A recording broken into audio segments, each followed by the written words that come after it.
Dis reg, besluit ons. Vader, dankie vir die voorreg wat ons nou kon gehad het, Abba, om in waarheid en die gees ons harte voor U kon uitpour, Abba. Abba, dis U asem wat in ons is, Abba, en dankie vir die asem. Toe ons vanoggend kon opstaan, Vader, was hierdie asem in ons gewees. Boeta en Sissa, wat gaan jy doen vandag? Wat gaan jy doen volgende week met daai asem wat in jou is? Is elke stukkie, elke mikron wat uit jou mond uitgaan, is dit filtreer? Is dit vir Abba soos 'n soet geur? Is dit vir sy koninkryk? Is dit om hom te verheerlik? Vader, ek bid dat U deur U Ruach ons harte dit sal net grond, dit sal wys as daar enigiets nog uit hierdie mond is, Abba, wat nie van U is nie. Vader, as wat dood gespreek word en nie lewe nie, bid dat U sal vergewe in Yeshua se naam. Dankie vir U asem, Abba. Mag U verheerlik en mag dit vir soos 'n soet geur wees. Dankie Vader, ek bid nou, Abba, dat U sal kom spreek, Abba, mag ons so saam met antwoord spreek nie. U diensknegte, U kinders luister. Dankie Vader, ons gaan alles vra in die seun Yeshua se naam. Amen. Right, dit is so, ek gaan gou 'n opsommingkie doen oor die 7 kerke. Net om vir die wat laas nie so was nie, en net 'n bietjie om te weer onthou. So, die eerste kerk se naam was Efese gewees. Ons het begin met hom, dit was 'n tydperk gewees waar die woord bymekaar gesit geword het. Hulle het die woord bymekaar gesit in Efese, dis omtrent 189 tot 100 AD gewees. En dit is daar waar dis net soos in 70 jaar omtrent nadat Yeshua opgevaar het hemel toe, waar hulle hierdie waar die eerste kerk al klaar begin het. En die pastoor van daai kerk was Timotheus gewees. Hy was die engel van die kerk. Hy was die pastoor gewees daar, die messenger. En Paulus het hom briewe geskrywe, en dit is waar Timotheus 1 in Timotheus 2, waar hy heeltyd vir hom sê, maar hou vas in die waarheid, bly vas staan, want daai tyd al die Nikoliete begin. Die Nikoliete was hierdie mense wat in die Engels is dit die Nicolaites. En ek het nogal 'n idee, dis waar hulle die naam Nicholas vandaan kry, van die Nicolaites af. En die Nicolaites, hoe hulle daai tyd die fees van daai Anna gedoen het, en dit is, nou was dit 'n hoogtepunt gewees, en ek dink tot met die einde van hierdie maand, is dit die hoogtepunt vir die lieweksies, as so moet sê.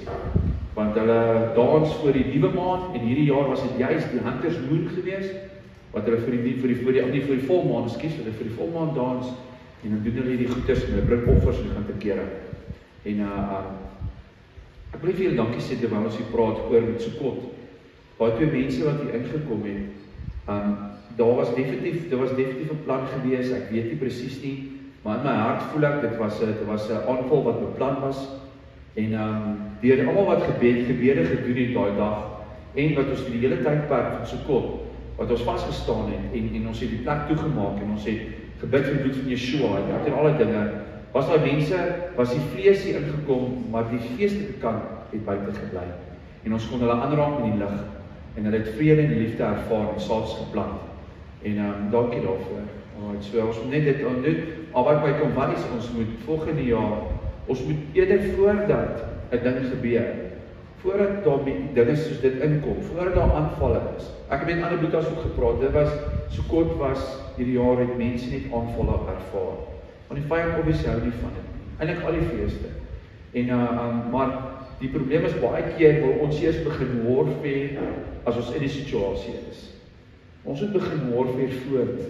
En ek vra regtig waar, oor 7 maande is dit begin Pesach. Dat ons regtig kan begin warfare voor dit, teen dit, want dit hulle kom, hulle gaan meer kom. En dat ons net kan vasstaan na eenheid en kan warfare. Alright, so dit is Abba van ons gewys het. So, wat gesê het van die Diana, so dit is die fees van Diana, Timotheus is doodgemaak, omdat hy vasgestaan het daai tyd, en gesê het, nee, ek gaan dit doen nie, ons gaan dit doen nie, en hy het hom doodgemaak. Alright, so die tweede kerk was Smyrna gewees, dit was die tydperk 170 AD tot 312 AD, julle moet weet, die kerk het nog steeds heel dit aangegaan, maar dit was die piek tydperk gewees van daai kerk, en dit was die tyd, Polycarp, hy was die pastoor van daai gemeente, en dis waar Gnotisme en Marcionisme ontstaan het. Gnosticisme was daai van, jy kan Sondag deur die week, jy kan te kere gaan, jy kan doen net wat jy wil, jy kan gaan dans en saam met die Diana ouens en al die dinge, maar sorg net dat jou gees reg is, dat jy kan hemel toe gaan. Dit het daai tyd, dis die valsheid van daai tyd al ontstaan het tussen die mense en die Marcionisme wat ook ontstaan het. So Diocletian, hy was die ou gewees, hy was die villain van daai tyd, so kan sê, hy het basies die hulle vervolg, die mense doodgemaak wat nie wou sê Caesar is God nie. Hulle doodgemaak. Polycarp, hy het vasgehou in die waarheid en hy is doodgemaak deur hulle. Maar Yeshua sê daar's oorwinning vir die wat vasbyt, jy sal die tweede dood nie sterf. So die derde kerk gekyk nou, daar was die kerk Pergamos. Dit was die 312 tot 606 AD en ek gaan vandag gaan julle sien, onthou ek hierdie Pergamos, want Pergamos, Laodicea en hulle was baie aan mekaar gekoppel gewees. Pergamos was 312 tot 606 en dit is waar Antipas, hy was die pastoor van daai plek gewees en dit is waar die woord Yeshua ons waarsku teen die weg van Biliam en die Nikoliete. Hier is 200 jaar na dit nog steeds die Nikoliete. Die word geërg weg van Biliam. Weg van Biliam, weet ons almal, dit is waar die soos wat Biliam, waar Balak vir Biliam gevra het om die Israel ten grond te laat gaan en dis waar hy 'n bietjie secret, geheimenisse laat uitblaker het en hoe hulle gesê het om Moabitiese meisies saam met voor die Israelitiese mans te laat dans en hulle wiel het afgeval, bly boer Afrikaans en hulle het saam met daai vrouens gegaan en hulle het by einde van die dag hulle afgode begin dien. In dit geval, dit is basies soos die weg van Biliam om jou te verlei dat jy kan oreer. En ons kry vandag baie vaders duidelik oor oreerry is dat as jy hande vat met die afgode na buitekant. 2 Korintiërs 6 vers 15 sê Paulus self met sy eie mond sê moenie saam geweek wees nie. Jy kan nie God en Baal saam dien nie. Want sê hy kom onder hulle uit sonder jouself af. Wees kadosh en moenie eers aan enige onrein ding raak. Want so daar quote Paulus actually moet nie jou varkie eet nie. Want varkie is gesê Paulus self. So dit is basies, ons kan nie geweek wees nie. So daai tyd het Konstantin wat hulle gedoen het, dit was die tydperk van Konstantin, wat hulle 325 AD, wat hulle die songod aanbidding met alles gesit het. Die songod aanbidding, die Sondag, songod aanbidding, die Sabbat gery, en nou toe Kersfees, die 25 Desember, het hulle saam gesit, die Yeshua se verjaarsdag saam met gesit, Easter, hulle het alles gedoen. Die Rooms-Katoliek het alles verander daai tyd. Dis die tydperk van Pergamos, en ons gaan nou hoor wat dit saam met Laodicea gaan. Iemand weet hierdie ding het nie opgegaan. Dit het aangegaan. So kom ons by die vierde kerk van Thyatira en dit is waar die waarskuwing was gewees van Jezebel. Jezebel wat in die kerk gekom het. Dit was so 606 tot 1520 was die tydperk gewees van Thyatira. En Jezebel wat die Yeshua waarsku sê, pas op vir julle wat Jezebel toelaat om julle te leer. Nie net van julle dat Jezebel gees toelaat in die kerk nie, pas op vir Jezebel wat julle toelaat om te leer. En dit is daai prentjie van die wolf en die skaapklere. Want sy het ook obviously mense, dis Jezebel is die een wat mislei en al die dinge, soos ook baie oor. Tydperk van profeet Elia gewees.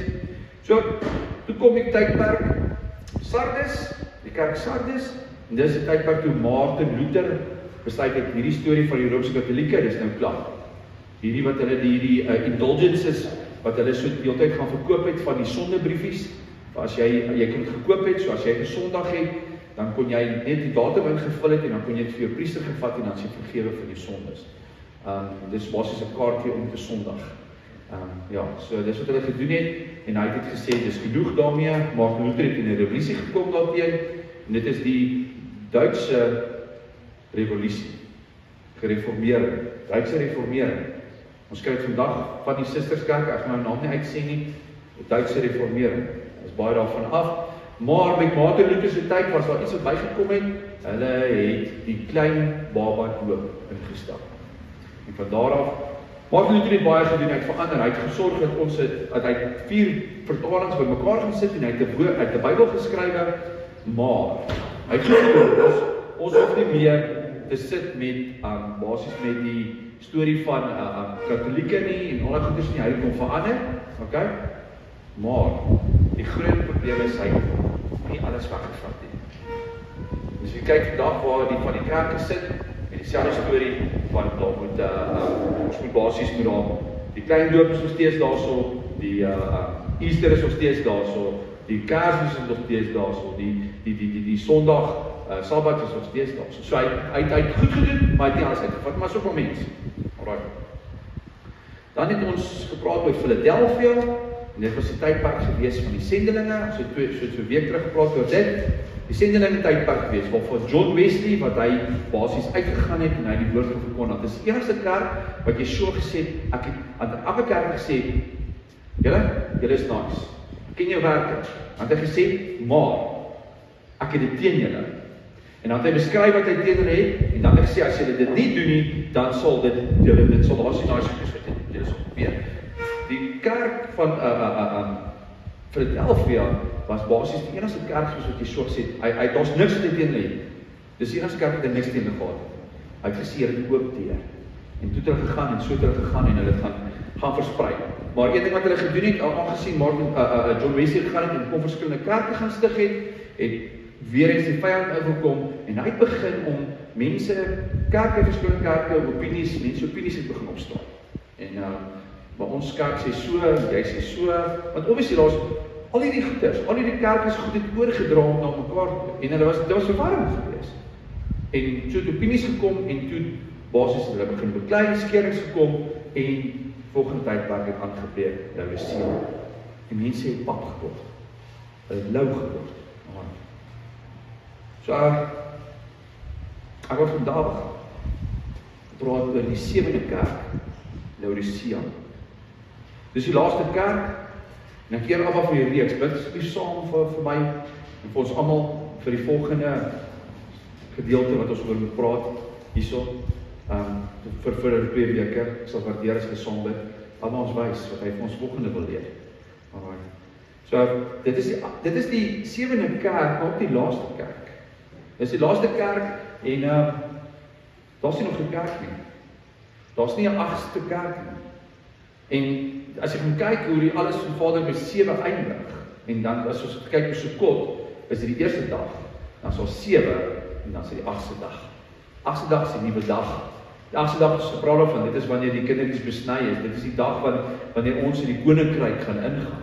So wat die volgende kerk wat opeindig, die volgende, ons sê nie kerk nie, die volgende byeenkoms van gelowiges is koninkryk. So ons sien nog geen nie. So ek het dit gesê vir mense, maar okay, maar dis awesome, want imagine jy sit hier so en jy lees oor Efese, jy kry Efese en jy word basies word gesê van, maar dit is dit en kyk daarna en pas op daarvoor.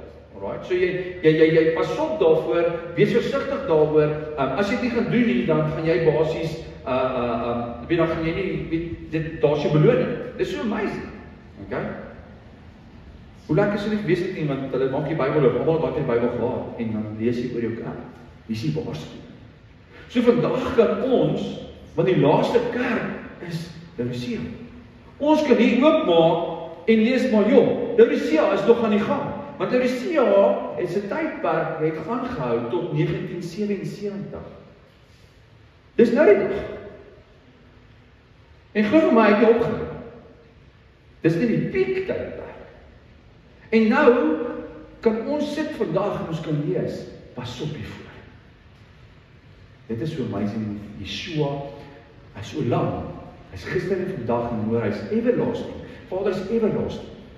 En dis is so mooi, hy kom waarsku ons die hele tyd vir die ding, want ek het nie geweet nie, Abba. Kan nie dit sê nie, want jy weet, hier staan het geskryf. Petrus sê in 2 Petrus 2:21 is beter as jy nie geweet het. Maar nou dat jy weet, is dit soos die hond wat teruggaan na sy eie braaksel toe. Okay? Hoor jy so? Dit gaan soos die hond wat teruggaan na sy eie braaksel toe. Laodicea sê Yeshua, ek gaan jou uitspoeg. Wat daai uitspoeg beteken, gaan ek nou uitval. Kyk, moet nie te veel weggevoel. So sê Yeshua gee altyd geskiedenis, hy gee altyd waarskuwings, hy gee altyd keuses, maar ook 'n seën wat hy gaan gee as jy die regte keuse maak.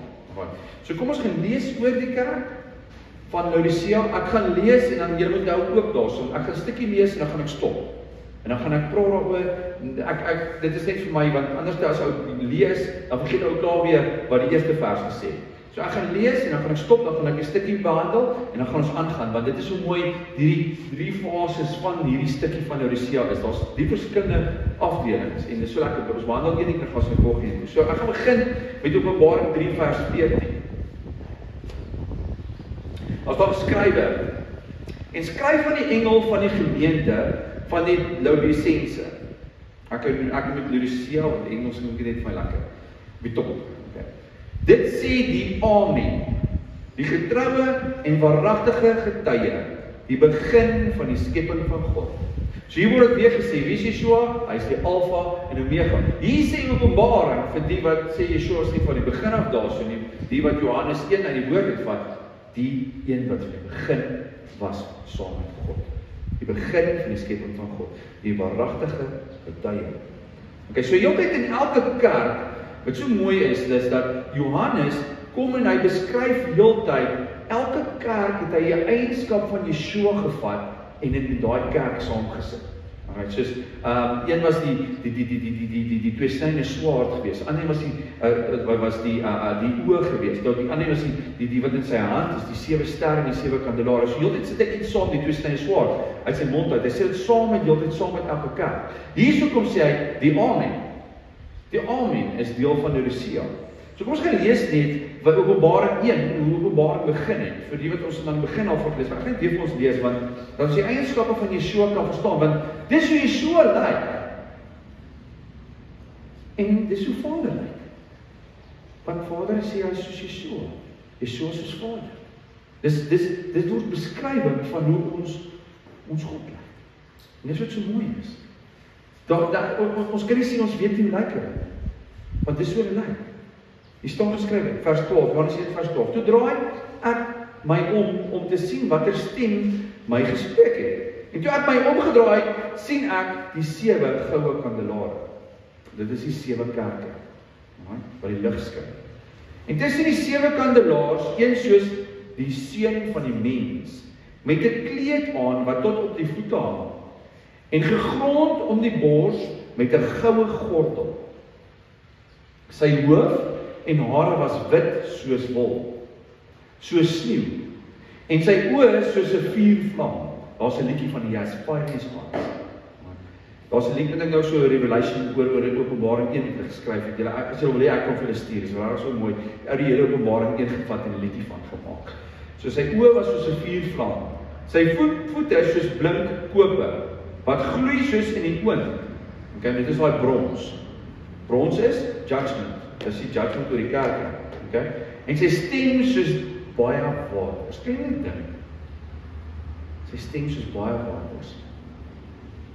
En is regterhand het hy 7 sterre gehou en 'n skerp tweesnydige swaard het uit sy mond uitgegaan.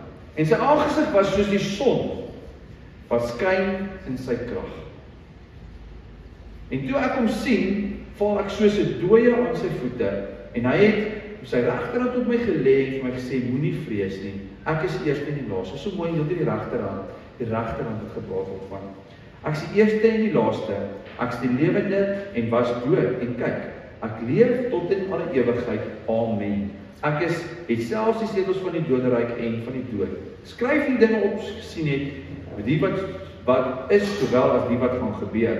Die verborgenheid van die 7 sterre wat jy in my regterhand gesien het, en die 7 goue kandelaars, die 7 sterre is die engele van die 7 gemeentes, en die 7 kandelaars wat jy gesien het, is die 7 gemeentes. Ek het altyd gesê van, ons moet eintlik, en as dit Vader se wil is, gaan ons moet doen, op die regte tyd, 'n kerk so 'n simbool wat eintlik 'n menorah is. Dit is 'n simbool vir die kerk. Nou, dit is lig wat ons kyk. Okay, so. Nou vir die kerk van Laodicea beskryf Johannes Yeshua as die Amen. Nou Amen beteken, mag dit so wees. Dit sal so wees. Maar die Hebreë van amen beteken die waarheid. Die Engels het so mooi truly. Amen beteken truly. Nou Yeshua sê baie keer in die woord dat hy begin met truly, truly. Johannes 14 vers 12 sê voorwaar, truly, truly, ek sê vir julle, wie in my glo, die werke wat ek doen, sal hy ook doen, en hy sal groter werk doen as dit, omdat ek na my Vader gaan. En wat hulle ook al in my naam mag vra, dit sal ek doen, sodat die Vader en die Seun vir julle kan hoor. Hy sê, waarheid, waarheid. Yeshua sê, hierdie wat ek nou met julle praat, is waarheid. Hy sê, die wat openbaring, hierdie stuk openbaring, is amen. Hierdie stukkie Haleluja is die waarheid. Dis hoe my so erg is om Openbaring 22 gesê, jy moet niks uit hierdie boek Openbaring uithaal of byvoeg nie. Dis belangrike goed hierdie. Ons verstaan nie alles nie. Dis Gees geïnspireer. En mag Abba ons leer, want daar baie opinies oor dit. Daar's baie wat bygevoeg word, baie wat uitgehaal word. Maar hier sê hy, hierdie stuk wat ek vir julle vandag wil gee oor Laodicea, is die waarheid. Hy lê die klem op die waarheid. Dis amper soos ons sê, ek beloof jou. Hoe baie sê ons Afrikaners nie, ek beloof jou. Dis ernstig. Nie dat ons mag gedoen nie, moenie gou beloftes gee nie, maar die amen is die waarheid. Die klem is op dit. Die waarheid en dit is so. Johannes beskryf hom as die waarheid. Alles wat Yeshua sê in die woord is die waarheid. En alles eindig met die waarheid. Hy begin en sê die waarheid, truly, truly, amen. Amen, amen, woorde, amen. Dis die waarheid. So as jy sê amen in die bediening, die Hebreë betekenis van daarvan, as jy afsluit en sê amen, beteken dit, wat jy bid, wat jy sê, wat jy gee vir mense, moet die waarheid wees. Dis truly, truly. Ons baie versigtig wees, want anders is jy alleen. Dis kom hy sê in Johannes 2, as jy sê jy ken my, en jy doen nie my gebooie nie, is jy alleen. Dis belangrik. So dis die amen. So hoekom sal die Laodicea vergelyk word met die waarheid? So kom ons lees verder, ek gaan vandaag lees van vers 15 af. Hy sê wat Yeshua sê, dis hoe hy elke gesê, ek ken jou werke. So hy sien wat jy gedoen het. Al is in die hemel, hy sien. Dat jy nie koud is en ook nie warm nie. Maar jy tog maar koud of warm. Hy wens jy was koud of warm. Maar nou omdat jy lou is en nie koud of warm nie, sal ek jou uit my mond spuug. Die Engels sê dit volgend. Dit is al baie keer hierdie gedeelte gehoor nie. Dit is een van die bekendste gedeeltes as jy van klein dit af, van lou warm. En dit ek onthou dit elke keer, daai lou warm. Dit is dit vers vasgesteek het van klein dit af. Jy moenie lou warm wees nie, word jy uitgespoeg. Maar is dit 'n geestelike prentjie of is dit 'n natuurlike prentjie of is dit albei? So kom ons kyk. Laodicea was 'n welopstad geweest op die tyd. Maar baie geld gehad. Want hulle was so geldig finansiëel sterk dat hulle 'n muur kon bou om hulle stad. So daar's 'n muur gewees met 'n deur. Dis eintlik hoe al die stede daai tyd meeste van gewerk het. Groot muur met 'n deur met sy gatekeepers, watchmen, almal wat daar buite het gestaan het. Want so, maar wat 'n probleem wat hulle gehad het, hulle het nie water gehad nie. So ek wil gou die natuurlike prentjie verduidelik. Hulle het nie water gehad nie, so hulle moes basies, hulle het 'n kanaal gebou. 'n Kanaal gebou waar hulle water dan, die waterbronne gekom het tot by hulle. Okay? So, daar was twee tipes water wat gekom het na die stad Laodicea toe. Die een was warm water wat hulle van Hierapolis afgekom het. So daar is 'n warm waterbron. Ek het altyd by badplaas, ek weet nie of jy weet badplaas nie, daai warm water swembad. Dit is warm waterbron. Daar's nie 'n heater of iets van haar nie. Dit is warm water. Daai water is baie warm. So hulle het hierdie warm water van Hierapolis gekry. Right? En dan die ander ene was die koue waterbron van Kolossea af gewees. Dis daarso waar dit is dieselfde plek, dis Kolossense basies. Dit is die mense van Kolossense wat Paulus ook die brief voorgeskryf het. Van daar af het die koue water gekom. Okay? So, hulle het basies wat so lekker was, hulle 2 kanale in die stad in gewees, koue water, warm water. Warm water seker om mee te bad en te was, en skorrel te was en daai goeders, en die ander was gewees vir drinkwater. Want hulle het gereken, die warm water was nie so lekker gewees soos die koue water. En dit maak seker sin. Right? So, wanneer dit by die stad aangekom het, was dit alreeds lou warm. Okay? So, as jy vat, as water warm is, en hy gaan met 'n kanaaltjie af, dan kom hy by die stad aan, as hy nou warm was en so is, die gaan hy lou warm wees, die tydperk wat hy by die stad aankom deur die kanaal. En dis hoe die lou warm water ontstaan het. Dis waar die prentjie van, waar Yeshua praat van die lou, kom aan die water. Yeshua het elke kerk sy eienskap gevat, hy sê, ken julle werke, en dan, wat doen Yeshua heeltyd? Hy praat met die kerk volgens wat hulle het, wat hulle doen. Want dis hoe mense verstaan, hy gebruik jou omstandighede, en hy help jou daardeur. Hy help jou, dis heeltyd stories, die parables, dis hy vertel normale, klein stories oor 'n boer of 'n ou wat 'n graaf gehou en sy talent in die grond sit. Dit is so mooi, want ons is kinders, okay? Kinders van die Allerhoogste. So die water was klaar lou gewees, as hy by die stad aangekom. Nou hulle reken, dat die leiers van die stad, het so gemaak, as daar mense, nuwe gaste in die stad ingekom het hulle basies die koue wyn vir die mense gegee om te drink. Wyn soos in basies 'n kondryfsap wees, of ek weet nie, hulle was, of hoe hulle dit gesien het nie, maar wyn was ook die ros, of dalk shakar gewees. Ek weet dit hulle vir mense aangebied het nie, maar hulle het basies die koue wyn gegee. En as hulle nie van die mense gehou het nie, dan het hulle die wyn gevat en die lou water by dit gegooi. Dan was dit seker 'n lou wyn gewees. Maar as jy vir 'n boer 'n warm brandewyn en kook gee, hy gaan nie bly wees nie. Dit gaan glad nie goed afloop vir hom. Verstaan, dit is met ys. En dit is nou daai tyd. So sommer dit is koue en lekker. Dis hoe mense wine koelers het. Hulle maak dit koud. Alright? So dit is basies as jy dit gaan vat, dan gaan jy gaan dit uitspoeg. Want warm wyn is nie lekker. Alright? Het jy alself die uitspoeg daarvan, van daai woord uitspoeg, is basies, as jy kyk soos nou sê van translasies, is, daai is Afrikaans het baie duidelik, uit die braak. Dit is die uitspoeg.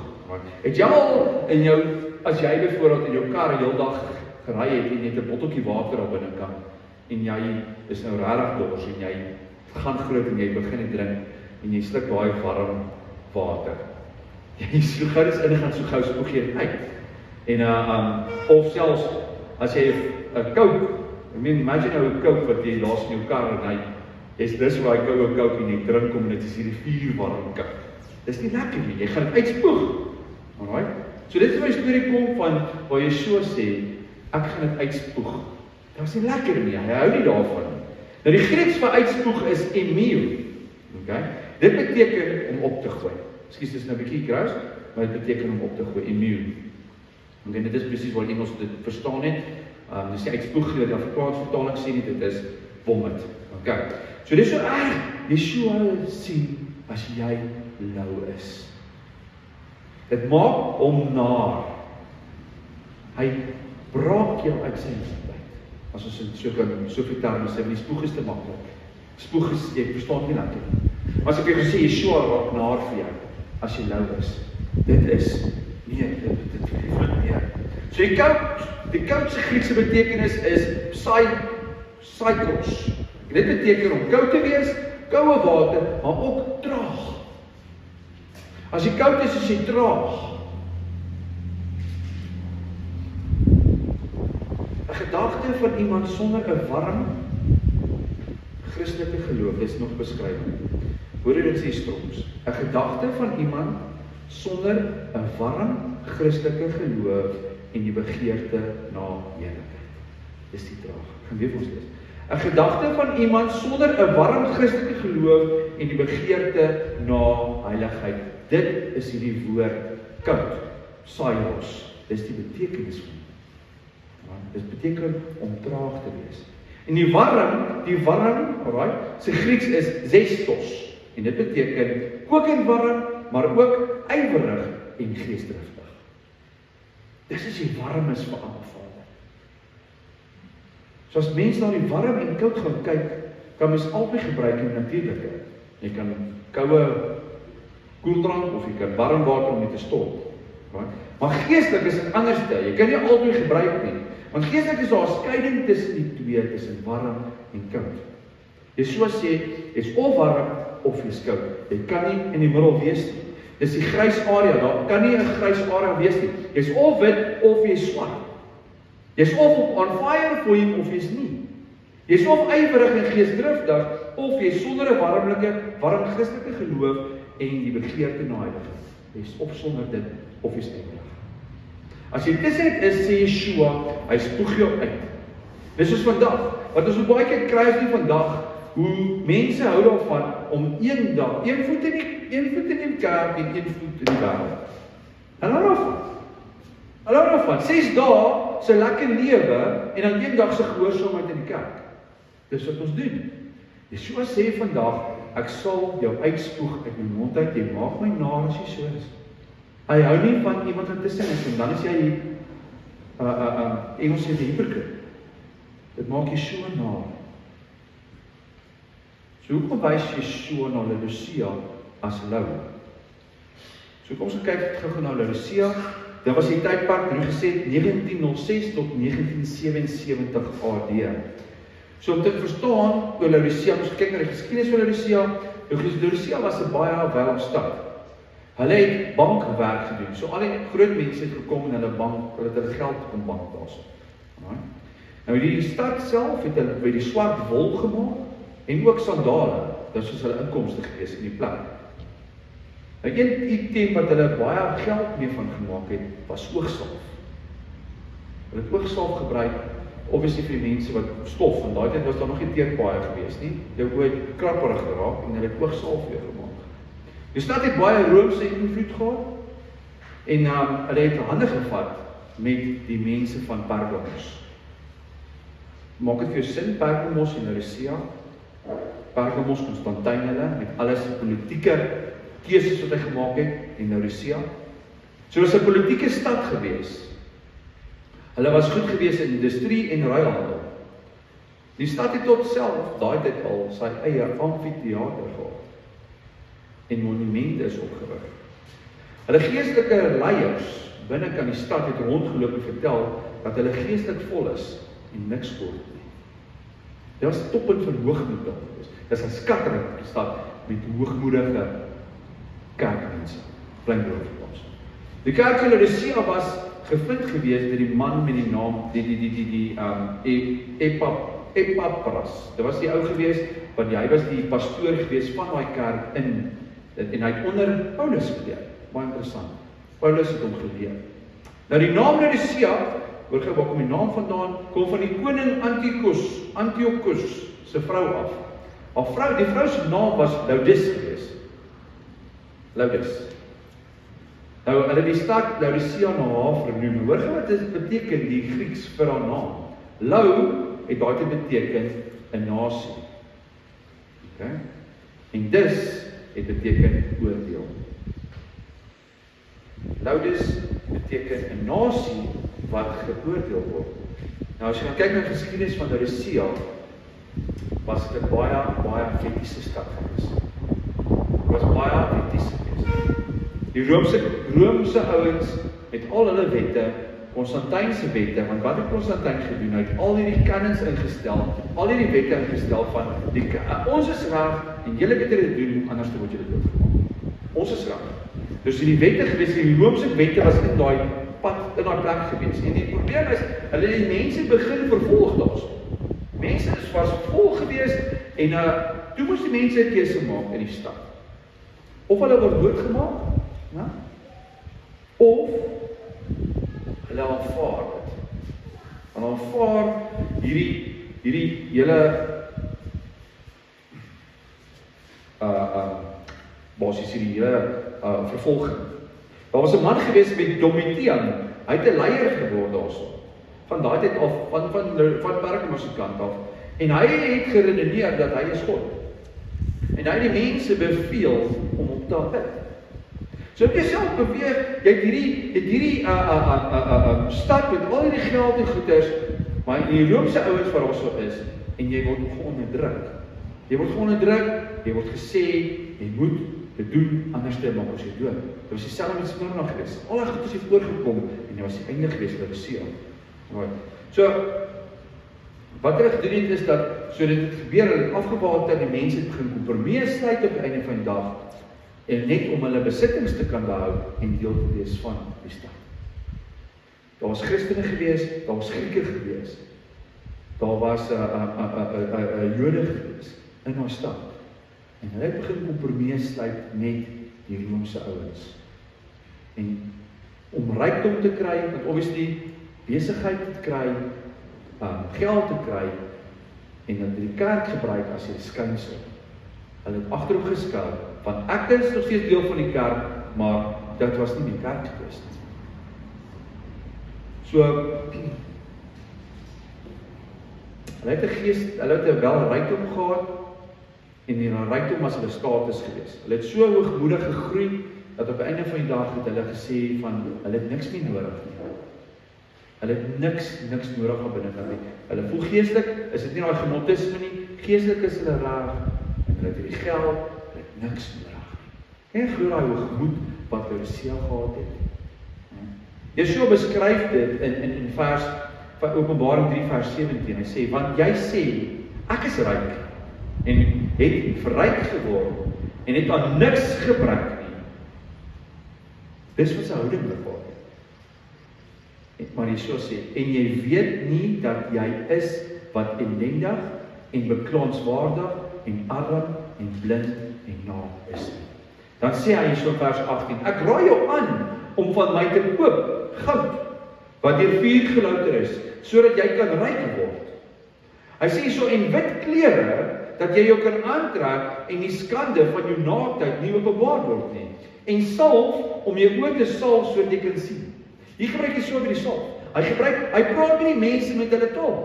Hulle is die hoofvaardiges van olie salf. Hy sê, koop jy by my salf om jou oë, dat jy kan geestelik sien, in plaas van om jou oë reg te maak.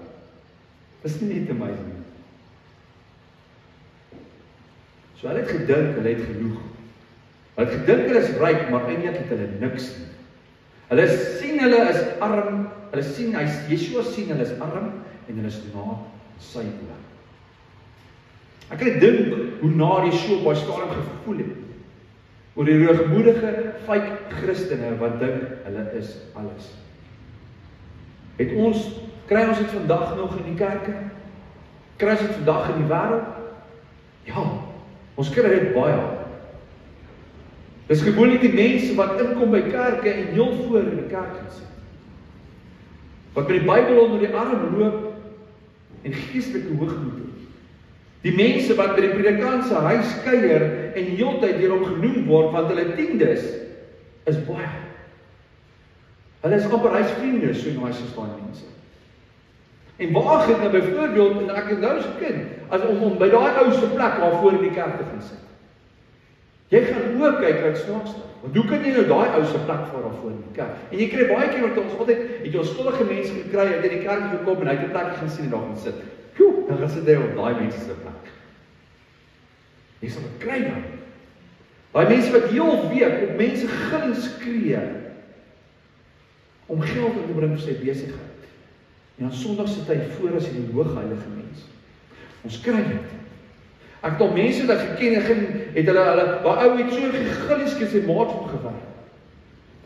Hy het so gegil en geskree op sy ma. Né? En op sy werkers. Maar dat Sondag om die kerk te kry. Net om die gewete te sis. En dis wat Yeshua sê is dat ek haat dit. Yeshua sê vir daai mense wat inkom, wat dink hulle het alles en met die blinkste vaans op sy karre aankom en dink hy is alles. Hy sê so, Yeshua sê, ellendig en beklaanswaardig en arm en blind en naak is jy in my oë. Dis kom hy sê. Yeshua sê in Matteus 19 vers 21 wat gepraat oor die ryke man. En ek gaan ons lees. Yeshua antwoord hom: as jy volmaak wil wees, gaan verkoop jou goed en gee dit aan die armes en jy sal 'n skat in die hemel hê. En kom hier, volg my. Dis so mooi skat, hè? Yeshua gee heeltyd beloftes. Hy gee heeltyd 'n beloning vir ons. Hy sê so, maar toe die jong man die woord hoor, het hy bedroef weggegaan, want hy het baie besittings gehad. En Yeshua sê vir sy disippels, voorwaar, ek sê vir julle, dat 'n ryk man beswaarlik in die koninkryk van die hemele sal ingaan. En verder sê ek vir julle, dis makliker vir 'n kameel om deur die oog van die naald te gaan, as vir 'n ryk man om in die koninkryk van God te gaan. Toe sy disippels het hoor, was hulle baie verslaan en sê, wie kan dan gered word? Maar Yeshua het hulle aangekyk en vir hulle gesê, baie mense is dit onmoontlik, maar by God is al die dinge moontlik. Daar word die genade beskryf. Daarom antwoord Petrus en sê vir hom, kyk, ons het alles verlaat en U gevolg, wat sal daar dan vir ons wees? En Yeshua sê vir hulle, verwaar, truly, waarheid, ek sê vir julle dat julle wat my gevolg het in die wedergeboorte, wanneer die Seun van die mens op sy heerlike troon gaan sit het, julle ook op 12 trone sal sit en daar staan. Is nie 'n mooi. Ek dink dis die grootste skat in die hemel, om saam met om die troon te kan sit. En hy is doodgemaak daardeur. Hy het sy lewens verloor, maar hy het vasgestaan. Goed ons sê, soos jy dalk voel vandag, soos die ryke man hierbo. Vandag wil ek vir jou sê, dankie vir al jou bydraes. Dankie daarvoor, vir jou tiendes wat jy gee. Maar Yeshua wil vir jou sê, hy soek nie jou geld. Hy besit alles. Psalm 50 vers 10 sê, want al die wilde diere van die bos is myne, die vee op die berge by duisende. Ek ken al die voëls van die berge en wat roer op die veld is van my. As ek honger het, sal ek jou dit nie sien nie, want die wêreld is myne en sy volheid. En sou ek vleis van siere eet of bloed of van wolke drink, vra hy, offer dank aan God en betaal jou geloftes aan die Allerhoogste. En roep my aan in die dag van benoudheid en sal ek jou uithelp. En jy moet my eer. Hier kyk mooiste. Alles behoort aan hom. Doen jou gedeelte sê hierso. En dag as jy hom roep in benoudheid, sê hy, ek sal jou uithelp en jy moet my eer. Doen ons dit? Ja. Ons gou, help my asseblief. Gee dit vir my asseblief. Na die tyd, wat doen ons? Eer ons hom. Sê vir ons hom dankie. Hoeveel keer vat ons nie vandag alles te vergeef, selfs wat dit vanselfsprekend doen? Dankie sê, dis al wat hy voel. Waaraan die goddelose sê God, wat vertel jy my nog my insettinge, en neem jy vir my, vertel jy my nog my insettinge, en neem jy my verbond in jou mond, terwyl jy nie te gaat, en my woorde agter jou werk. Haggai 2 vers 8 sê, aan my oor die silwer, en aan my oor die goud, spreek die Here van die toekoms. Alles behoort aan Vader. Hy kort nie jou geld nie. Hy kort nie vir jy wat die tiende inbring in die kerk en daarvoor gaan sit en skyn heilig is nie. By moeder Afrikaans. Hy kort dit nie. Hy kort jou hart. Hy soek jou hart. Hy soek jou. Maar die probleem is daai mense in Laodicea het nie meer daai dankie sê gehad nie. Hulle was so dat hulle het gesê, ons het jou nie meer nodig nie. Ons het alles. En wat gebeur met 'n mens wat in 'n goeie plek in sy lewe is? Wat rykdom is? Het hy nog steeds, sê nog steeds dankie? Sê nog steeds dankie? En dis die ding, en dis wat mense nie kan verstaan, en ek verduidelik dit baie keer vir nations. Dat sy Vader sal jou daar so hou, eerder, as wat jy so gaan raak. Maar bewys hom, jy kan met geld werk, en daai dankbaarheid bly al het jy baie. Dan sal hy dalk vir jou meer gee. Anders sal hy dalk toon, om te keer dat jy nie weer so gaan. Hy doen dit om jou te beskerm. So wys hom jy kan met geld werk, wys hom jy's dankbaar. In die grootste en in die kleinste. Sê vir hom dankie met niks, en sê vir hom dankie met baie. Dis wat hy soek. Hy soek jou hart. Hy soek nie hoogmoedigheid, maar dan is jy lou voor hom. En hy sê so uitspoeg uit sy mond uit. Yeshua wil vandag vir jou sê, ek hoor gou wat sê vers 18. Ek raai jou aan om van my te koop goud wat deur vuur gelouter is. Hy sê koop dit. Ons weet hoe mooier goud gelouter word, hoe mooier skyn jy. Ek kyk na die menorah. Hoe mooier daai menorah deur daai vuur gesit is, hoe mooier het hy geword. Louter. Jy word gelouter. Ons almal word gelouter, ons almal het 'n woestyntyd. Maar hy sê, koop by my goud wat klaar gelouter is. Sodat jy kan ryk word geestelik. En wit klere. Hoe koop jy wit klere? Openbaring 19:20. Regverdigheid. Wat sê die woord? Soek al eers die koninkryk en sy regverdigheid. Dan sal hy jou gee wat jou hart begeer. Hy sê, sodat jy jou kan aantrek. Openbaring 19:20. Beklee jou met hierdie reinheid, hierdie regverdigheid daarvan heilig is. En die skande van jou naaktheid nie openbaar word nie. En salf jou oë en salf om jou oë te salf, sodat jy kan sien. Sodat jy gees van onderskeid, sodat jy kan sien. Hy raai jou aan, hy klop. Daai salf wat jy maak, Laodicea, gebruik dit eerder om jou eie oë te salf. Jy kan wakker word en kan sien.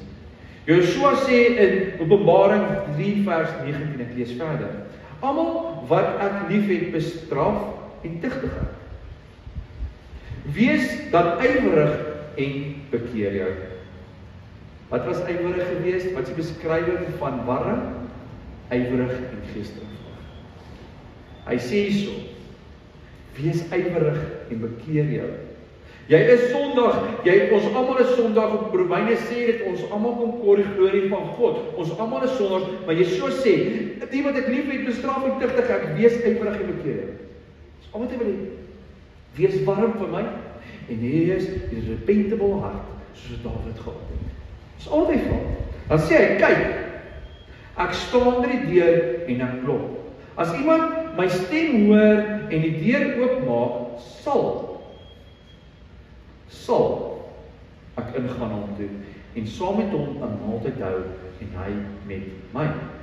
So hierdie gedeelte is 'n gedeelte wat die meeste mense hoor die dag as hulle uit die wêreld uitgeruk word, as hulle harte vir die Here moet gee. Okay? Het jy dit al gekry daai? Hy staan voor die deur en klop, jy moet hom oopmaak en hom innooi. Is dit regtig waar die prent?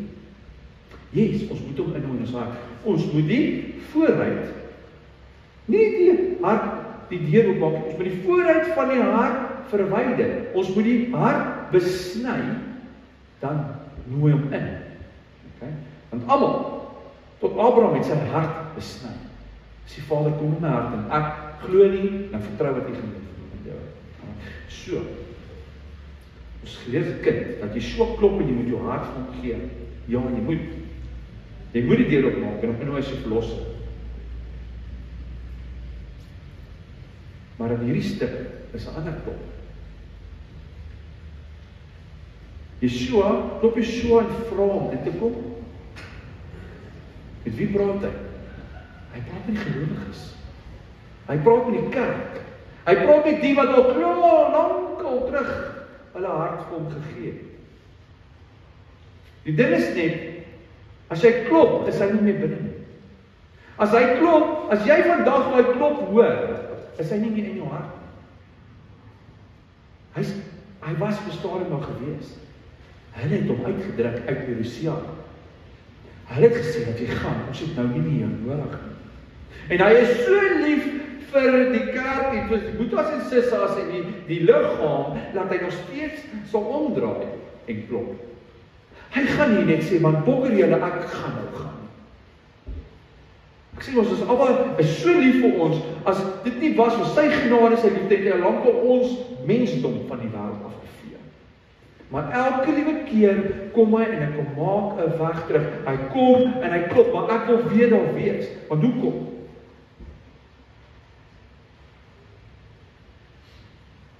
Hoekom? Hy wil weer 'n maaltyd hou. Hy wil weer 'n maaltyd hou. Dis wat hy sê. Hy sê asseblief, maak oop jy kerk wat my uitgestoot het. Ek was op 'n stadium binne jou. tempel van Jahwe. Maak nou, maar nou is ek buite en ek klop. Ek is heilig. Ek gaan nie die deur afskop en myself inforceer nie. Hy gaan net klop. Saggies. Yeshua kan hy deur afskop as hy wil, hy kan dit oop maak. Maar dit gaan oor daai keuse wat jy maak. Jy moet daai keuse maak, kom weer terug, ek het hier uitgestel my lewe, kom weer terug. Hy het jou lief, kyk. Hy staan buite en hy sal aanhou klop, asseblief maak oop, sê jy vra Yeshua. Hy wil saam met jou maaltyd kom hou, hy wil weer saam met jou kom eet. Dis hoe lief van jou het.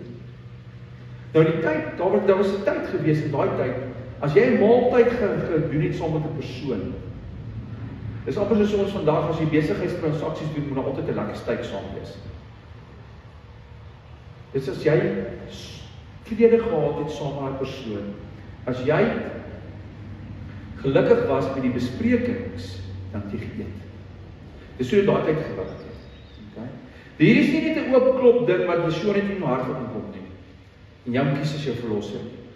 Hy sê hierso, ek wil saam met jou kom eet. Ek wil 'n maaltyd saam met jou hê. Ek wil hê ons moet hierdie eenheid hê, ons moet saamstem weer oor die dinge. Yeshua was 'n Jood gewees en die Jode mag nie saam met die heidene gaan eet nie. Hulle mag nie. Die heidene was gesien gewees as die honde.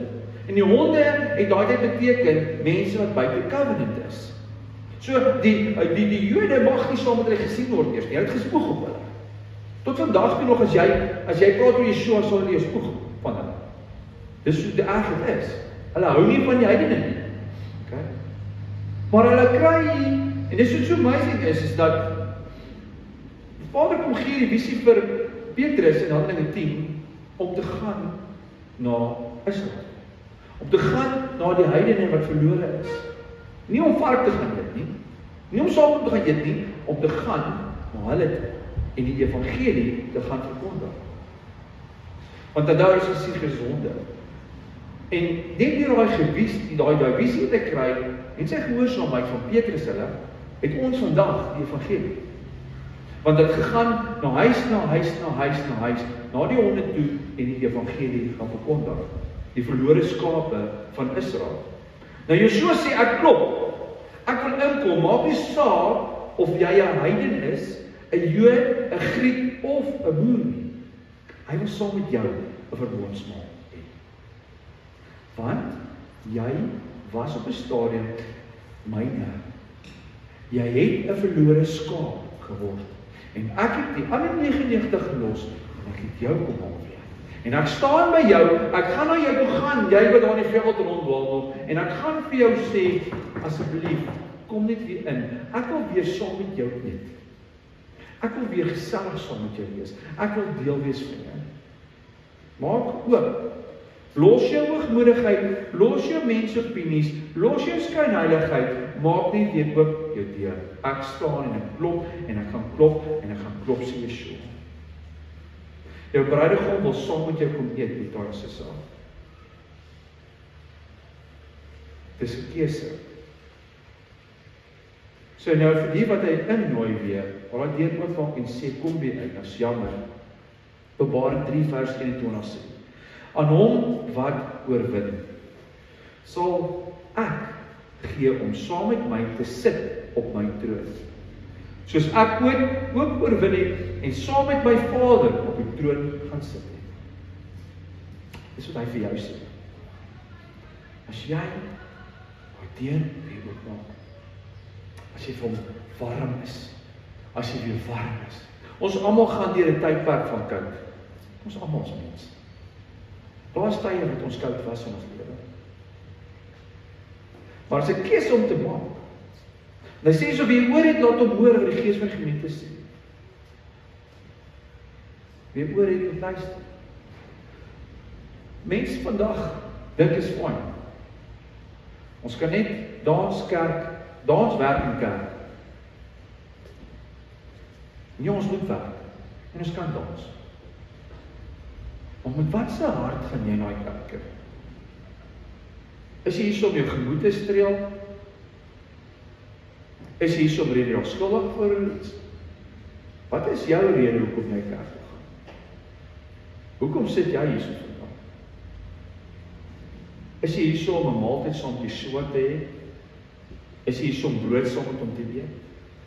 Is jy hier so om olie te koop vir jou lig om te skyn vir op buitekant? Hoekom is jy hier so vandag? Want dis maklik om mense te flous.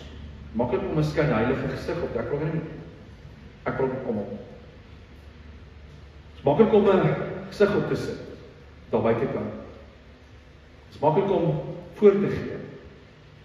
Maar Yeshua sê, kyk, ek ken jou werke. Ek sien wat jy doen. Ek sien wat jy doen. En hy klop vir jou en hy wil weer inkom. Hy wil jou alles wees. Ons gaan eendag gaan ons saam met Yeshua weer die beker drink. Ons gaan weer, die tafel gaan weer gedek wees. En die ding is dit, daar's 'n keuse. Ek het gister al gepraat. Daar's 'n keuse. Waar wil jy wees? Wil jy buite wees of wil jy binne wees? Wil jy deel wees van die koninkryk van die stad of wil jy net buite wees? Want dan gaan baie daar buite wees wat net sy naam aanvaar het. Maar hy wil jou nooi soos 'n man wat sy vrou nooi. Kom ons gaan eet uit vanaand. Kom ons gaan eet uit. Jy moet net vir my deur oopmaak, ons gaan eet uit.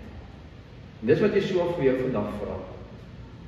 As daar nog ietsie is wat jou keer dat jy nog buite wat jy hom uitgejaag het, wat jy gesê ek het jou nie nodig nie. Vra vir hom om te vergewe. En nooi hom weer in en sê kom. Maak vir my kos. Ek's honger. Ek's honger vir die woord. Ek's honger vir daai brood. Ek's honger vir daai vars manna. Die hele Laodicea raak al hoe erger en erger vandag. Dit is 'n probleem onder ons boere. Mense is besig om al hoe verder louer en louer en louer te raak. Die mense hier buitekant gaan vir me and myself and I. Ken jy daai gesegde? Daai I, me, myself and I. Daar's nie 'n Yeshua in hulle nie. En hulle mors hulle tyd as hulle in die verkeerde hart kom om te gaan sit voor in 'n kerk net om hulle gewete te sis op hulle vrou of hulle familie te sis. Yeshua soek daai egtheid. Hy soek 'n egtheid. Hy wil hê jy moet kom want jy wil kom eet.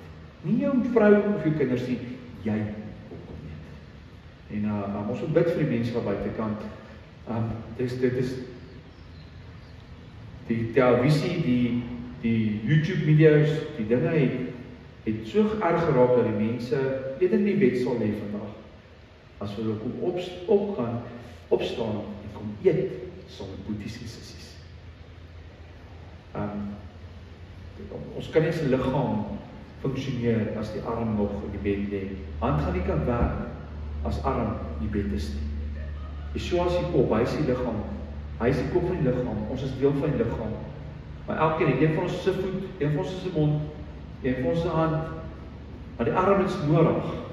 Die arm is daai wat sê kom betaal. Sy sal kom bid vir jou. Dis die arm. Of voet kom tel jou op, ek loop saam met jou. En dis die ding. Mense is lou. Yeshua sê daar's nie 'n sy bruidskap vir sy koninkryk is daar nie lou nie. Daar's 'n warm. As jy wil lou wees, gaan weg. Ek het jou nie geken nie, maar Matteus 7 sê dit. Gaan weg, your transgressor of the law. Gaan weg. Ek het jou nie geken nie. Want baie mense gaan daar vra. Baie mense gaan wil inkom in die koninkryk. Baie mense gaan in daai mooi stad, daai stad met goud, daai mooi huis wat jy so gebou het, daar waar die boom van lewe staan. Baie mense gaan daar wil wees die dag. Want die koninkryk gaan aarde raak. Daar gaan hemel wees op aarde, daar gaan koninkryk wees. Baie mense gaan daar wil wees. Waar deur gaan toe gaan van die koninkryk. So sê gaan daar ken. Dit is belangrik, hy nooi jou uit. Maar as jy saam met jou vrou gaan eet, dan ken jy jou vrou. Jy weet wat om tot te gesels. Jy weet wat sy gesels. Jy ken haar. Jy's lief vir haar. Hy wil jou ken. Hy wil weet wie jy is. Hy wil weet wat hou jy van. Jy moet weet waarvan hou hy van. Wat eet hy, wat eet jy? As jy soms 'n ander meisie daar buite geëet het, kyk eens mooi wat sy eet. Jy leer eers, sy is dalk 'n vegetariër, en jy hou van steak. Jy moet haar ken. Dus so sê, ek wil weer 'n maaltyd saam met jou hê, ek wil jou ken, ek wil weet wat jy eet. Ek ken jou, ek soek jou weer, jou nodighede, ek soek jou wat jy wil hê, jou steaks, ek wil vir jou weer jou steaks vir jou gee. Maar maak oop, en nooi my in om te kom eet saam met my. Amen, kom ons sluit af. Ons almagtige Vader, dankie Vader vir die liefde vir ons, Abba. Dankie dat U seun Joshua gestuur het, Vader, om vir ons 'n weg te kom maak terug na U hart toe. Abba, dankie dat U ons nog altyd lief het. U het ons nooit gelos nie, Abba. Vergewe ons vir die keer wat ons U hand gelos het, Abba, wat ons gesê het, maar ons het genoeg. Ons het nou genoeg, ons is hierso, we made it. We arrived. En dankie, Yeshua, dat U ons baie keer weer louter. Dat U ons baie keer bietjie pak slaag gee. Want dis liefde. U digtig ons, want U is lief vir ons. Dankie daarvoor. Vir die tyd wat U ons in die woestyn weer gesit het, om ons te kom leer. Wat U ons kom louter het, dat ons hierdie mooi goud vir U kan wees.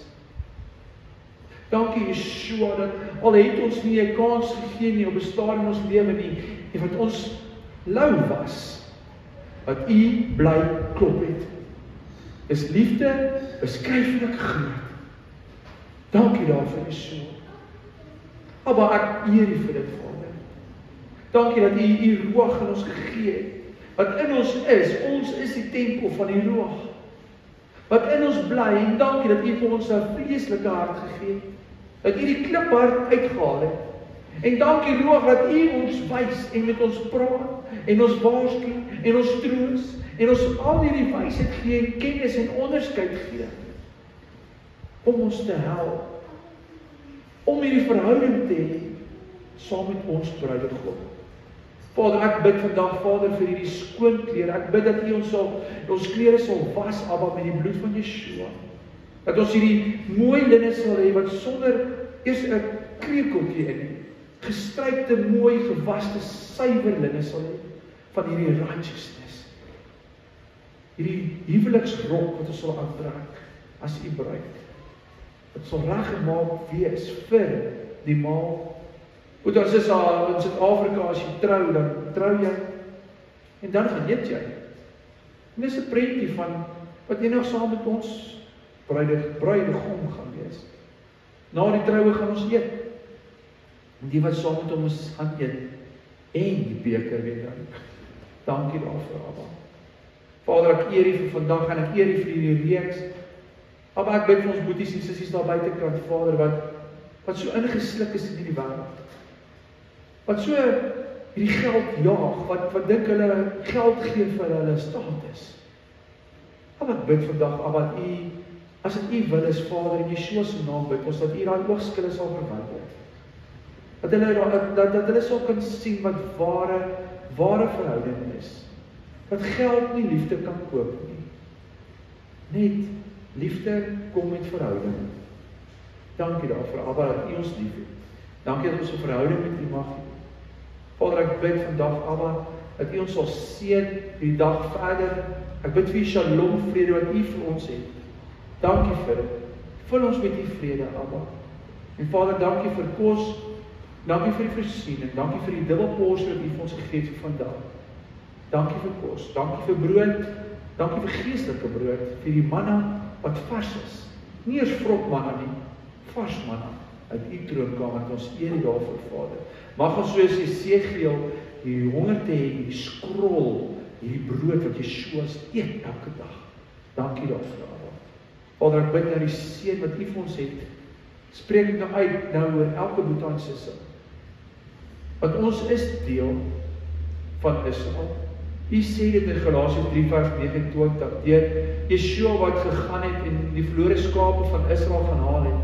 Moet dan soos jy wat op 'n stadium die stem gehoor het van die herder en die deur oopgemaak het gesê, ek kom, ek gaan saam, ek gaan ingaan en as ons moet uitgaan, gaan ek saam met U uit. En ek gaan weer ingaan en ek gaan in die aande gaan ek veilig rus op U bors. Die wolwe gaan maar nie kan vang nie. Dit is soos jy het gekies op 'n stadium. En Yeshua sê vir jou, Galasië 3 vers 29, deur my bloed is die deel van die beloftes wat ek vir Abraham, Isak en Jakob gegee het. Jy's deel van ons. Jy's deel. En eendag gaan jy deel wees van die bruid. Moet ons is ontvang nou hierdie seën van Abba Vader. Ja, waar ek gegaan het na die Shmarega. Ja, Adonai Panavlecha, Vigneka. Yesa Adonai Panavlecha, Viasimlecha, Shalom. Abba Vader sê, hy sal jou seën. Hy sê, hy sal jou bewaar.